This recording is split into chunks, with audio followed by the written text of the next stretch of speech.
கிறிஸ்துவுக்குள் பிரியமானவர்களே, ஸ்தோத்திரம். நம்பிக்கை இருக்க மட்டும் உன் மகனை சிச்சை செய், ஆனாலும் அவனை கொல்ல உன் ஆத்துமாவை எழும்ப ஒட்டாதே.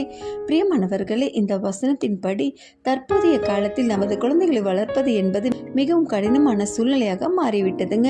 இவற்றிலிருந்து நமது குழந்தைகளை காப்பாற்ற நாம் எப்பொழுதும் விழிப்பாய் ஜெபம் செய்வோம். அதோடு இல்லாத சிறு வயதிலிருந்து ஆலயத்துக்கு கூட்டிச் செல்லுவோம். கர்த்தருடைய கட்டளை கற்பனை யாவற்றையும் அவர்கள் மறவாதே இருக்க அவர்களுக்கு எல்லா காரியங்களையும் பழக்கப்படுத்துவோம்.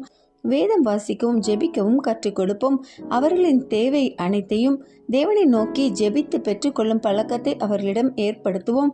தேவைகள் அவர்களுக்கு நிறைவேறியவுடன் நன்றி செலுத்தும் பழக்கத்தை அவர்களிடம் ஏற்படுத்துவோம். இப்படியாக குழந்தைகளுக்கு சிறு வயதிலேயே எல்லா காரியங்களையும் கற்றுக் கொடுக்கும் பொழுது அவர்களுடைய காரியங்கள் ஜெயமாகும். அவர்கள் நம்மை பார்த்து எல்லா காரியங்களையும் கற்றுக்கொள்வதால் நாம் எப்பொழுதும் ஜெபிப்பவர்களையும் வேதம் வாசிப்பவர்களையும் கர்த்தரை பற்றும் விசுவாசத்தில் நிலைத்திருப்பவர்களையும் இருப்போம். அப்பொழுது நமது குழந்தைகள் வழி தவறாதே பாதுகாக்கப்படுவார்கள்.